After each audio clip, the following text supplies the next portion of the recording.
సర్వజనులకు ఏమన్నా దండం పెట్టినప్పుడు ఇట్లా ఇట్లా ఇట్లా దండం పెట్టకుండా రెండు చేతులు పాదాలకు ఎదురుగా వేసి, అయ్యా నా పాదాలే కాదు భగవంతుడి పాదాలు ఇట్లా వేస్తే ఏమవుతుంది? ఇట్లా వేస్తే కుడి కాలు కుడి చేయి భగవంతుడు ఎక్కడో ఉంటుంది.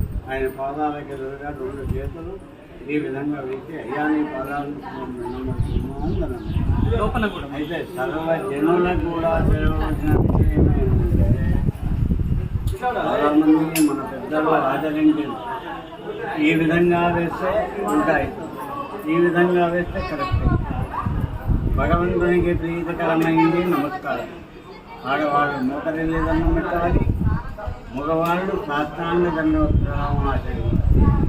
పూజలు పునస్కారాలు తర్వాత భగవంతునికి గరుడస్తంభం దగ్గర ఫస్ట్ ఆడవాళ్ళు మోకరిల్లి దండం పెట్టాలి, మగవాళ్ళు సాష్టాంగ దండోత్సవం. ఇవాళ రేపు శారీరక బాధలు ఉంటాయి కాబట్టి కనీసము వీపు తల వంచి కనిపిస్తుంటారు. అటువంటి వాళ్ళు ఈ దండం పెట్టేది ఒక భగవంతునికే కాదు, భగవంతునికి, తల్లికి, తండ్రికి, గురువుకు, భగవంతునికి, ఆచార్యునికి ఈ విధంగానే పెట్టాలి పెద్దలకు. చాలామంది లోక జనులంతా కూడా బండి మీద పోతే విడమతి లెఫ్ట్ హ్యాండ్ చూపిస్తున్నటువంటి కాలం అయిపోయింది. దండమే లేదు. దేవాలయం వచ్చి దండం పెట్టే విధానమే కలమర్పులే. మన పెద్దలు ఆచరించారు.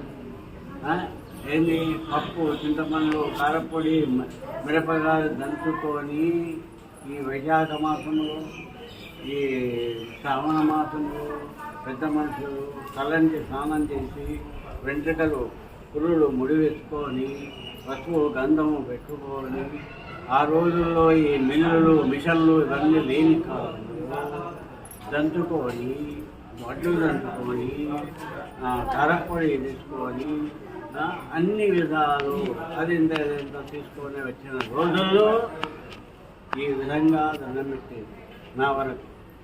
అంటే వాళ్ళు దండం పెట్టింది శాస్త్రమే, మనం దండం పెట్టేది శాస్త్రం. ఇప్పుడు చెప్పబడేది కూడా శాస్త్రం. ఈ శాస్త్రము మానవులకు మానవ శాస్త్రంగా ఉంది, భగవంతునికి భగవత్ శాస్త్రంగా ఉంది.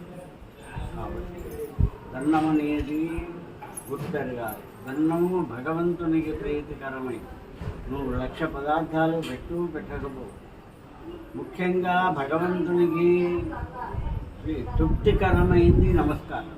ఆ తర్వాత నువ్వు అచ్చర సెంటిమెంట్ ఇవన్నీ ఏం చేసుకోవాలి నీకే. మన పెద్దలు ఏం చేశారు?